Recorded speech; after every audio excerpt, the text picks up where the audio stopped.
एका फळविक्रेत्याने 48 संत्री विकल्याने 8 संत्र्याच्या विक्री किमती एवढा नफा झाला तर शेकडा नफा किती? तर विद्यार्थी मित्रांनो, या ठिकाणी शेकडा नफा काढायचा आहे. त्यासाठी सुरुवातीला आपल्याला 48 संत्र्याची विक्री किंमत काढावी लागेल. मग समजा एक संत्री 1 रुपयाला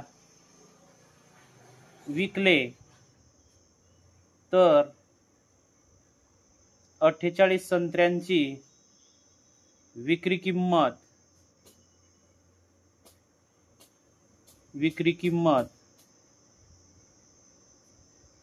48 रुपये होईल. आता आपल्याला खरेदी किंमत काढायची आहे.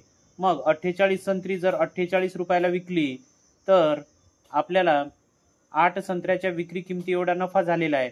मग या विक्री किमतीमधून हा नफा जर आपण वजा केला तर आपल्याला खरेदी किंमत मिळते या ठिकाणी 40 रुपये. म्हणजे 48 रुपये ही विक्री किंमत आहे आणि 8 संत्र्याच्या विक्री किमती एवढा म्हणजे 8 रुपये नफा झालेला आहे.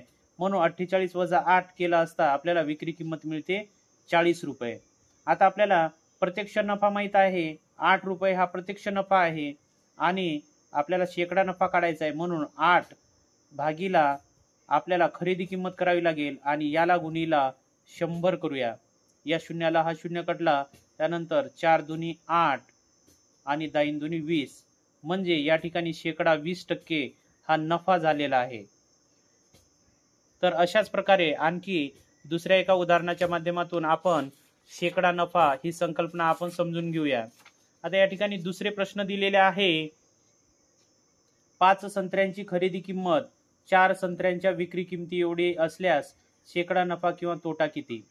तर असा प्रश्न विचारला असता आपल्याला 5 व 4 यांचा लसावी काढून घ्यावा. आता 5 आणि 4 यांचा लसावी किती येतो? तर या ठिकाणी 20 येतो. म्हणून आता आपल्याला समजा 5 संत्र्याची खरेदी किंमत 5 संत्र्यांची खरेदी किंमत 20 रुपये मानू. मग एका संत्र्याची खरेदी किंमत होईल खरेदी किंमत बरोबर 20 भागीला 5 म्हणजेच या ठिकाणी खरेदी किंमत आहे 4 रुपये. त्यानंतर 4 संत्र्यांची विक्री किंमत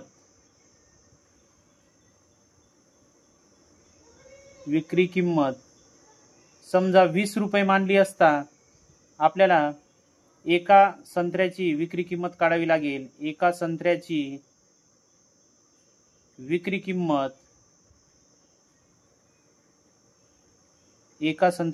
किंमत होईल 20 भागीला 4 म्हणजेच 5 रुपये. आता या ठिकाणी खरेदी किंमत आहे 4 रुपये आणि विक्री किंमत आहे 5 रुपये म्हणजे नफा झालेला आहे नफा बरोबर 1 रुपये. आणि जर 1 रुपये नफा हा प्रत्यक्ष नफा झालेला आहे, आपल्याला शेकडा नफा काढायचा आहे. त्यासाठी सूत्र आहे प्रत्यक्ष नफा भागीला खरेदी किंमत. आता खरेदी किंमत 4 रुपये आहे म्हणून छेदामध्ये 4 आणि या पूर्णांकाला 100 ने गुणूया. आता 4 ने जर 100 ला भाग दिले तर या ठिकाणी भाग बसतो 25 चा म्हणजे 25% या ठिकाणी आहे नफा. आणखी एका प्रश्नाच्या माध्यमातून ही संकल्पना आपण समजून घेऊया. यानंतरचा प्रश्न आहे 20 वस्तूची खरेदी किंमत 25 वस्तूच्या विक्री किमती एवढी असेल तर शेकडा नफा किंवा तोटा किती? तर अशा प्रश्नाला सोडवण्यासाठी विद्यार्थी मित्रांनो सुरुवातीला 20 व 25 यांचा लसावी काढूया. मग 20 व 25 यांचा लसावी येतो 100. मग समजा 20 वस्तूची खरेदी किंमत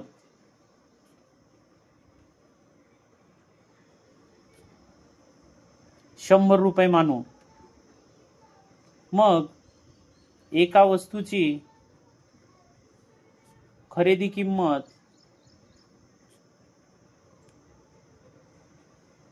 बरोबर 100 भागीला 20 करावी लागेल आणि 20 100 म्हणजे एका वस्तूची खरेदी किंमत आहे 5 रुपये.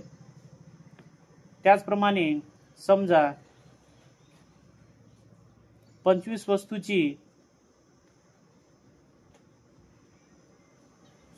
विक्री किंमत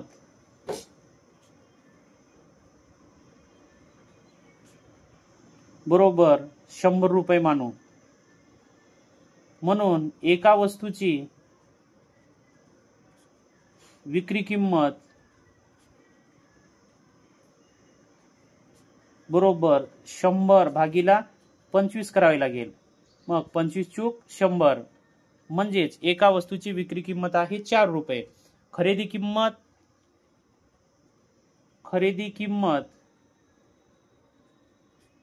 5 रुपये आणि विक्री किंमत 4 रुपये म्हणजेच या ठिकाणी खरेदी किंमत ही विक्री किंमतीपेक्षा जास्त आहे म्हणजे या ठिकाणी आहे तोटा. आता 1 रुपये तोटा झालेला आहे. हा प्रत्यक्ष तोटा आहे. आपल्याला शेकडा तोटा काढण्यासाठी प्रत्यक्ष तोटा भागीला खरेदी किंमत आणि गुणीला 100 करावे लागेल. मग 5 ने जर का आपण 100 ला भाग दिला असता या ठिकाणी 20 चा भाग बसतो म्हणजेच 20% या ठिकाणी तोटा झालेला आहे. अशा प्रकारे लसावी काढून आपल्याला अशा प्रकारचे प्रश्न सोडवता येतील. तर व्हिडिओ आवडल्यास नक्कीच लाईक करा, शेअर करा आणि चॅनलवर नवीन असाल तर चॅनलला सबस्क्राईब करा. धन्यवाद.